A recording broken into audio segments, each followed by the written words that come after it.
Après les alternateurs, les transformateurs, les lignes à haute tension, voilà que l'électricité arrive chez vous, prête à travailler. Quelquefois, elle se trouve nez à nez avec un fer électrique qu'il faut faire chauffer. Ailleurs, il faut qu'elle fasse de la lumière.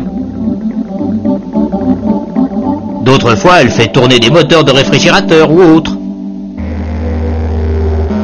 Bien sûr, il n'y a pas une électricité spéciale pour chaque genre de travail. Sans quoi les fers à repasser pourraient se mettre à tourner. Les réfrigérateurs se mettraient à chauffer. Et ce n'est pas vraiment ce qu'on leur demande.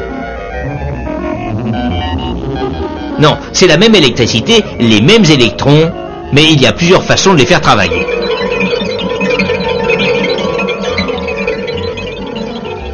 Les messieurs qui avaient inventé l'électricité avaient bien remarqué que lorsqu'on fait passer un courant dans un conducteur, cela dégage toujours de la chaleur.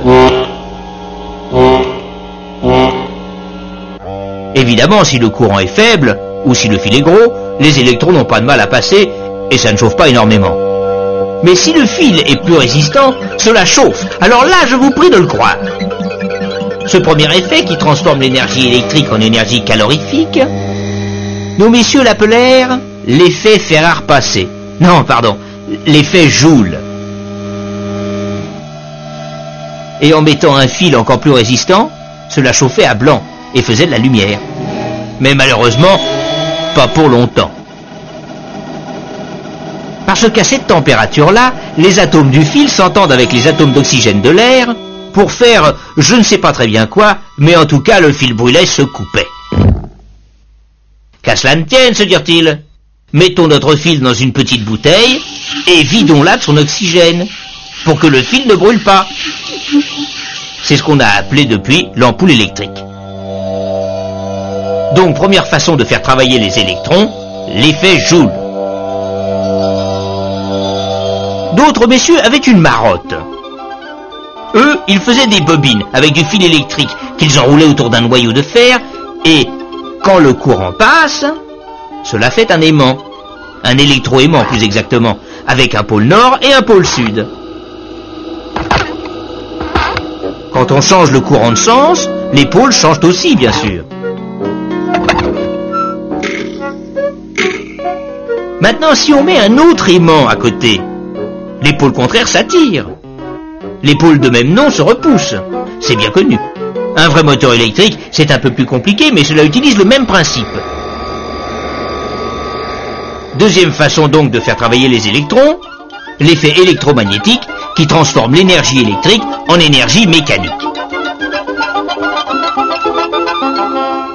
D'autres messieurs, enfin, faisaient passer l'électricité non pas dans des bobines, mais dans l'eau tout simplement, de l'eau additionnée de différents sels ou acides. Je vous passe la cuisine. D'un côté, vous mettez ce qu'on appelle une électrode, en argent. De l'autre côté, une fourchette par exemple d'un métal quelconque. Eh bien, sous l'effet du courant électrique, l'argent va aller se déposer gentiment autour du moins, ce qui nous fait une fourchette en argent massif quasiment. L'électrolyse. C'est le troisième moyen de faire travailler l'électricité.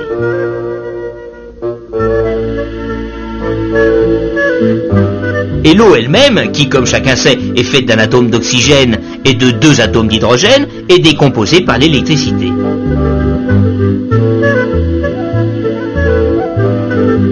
Or le gaz hydrogène, si on le récupère, qu'on le comprime, qu'on le liquéfie, cela fait un excellent carburant dont on se sert en particulier pour faire marcher les fusées.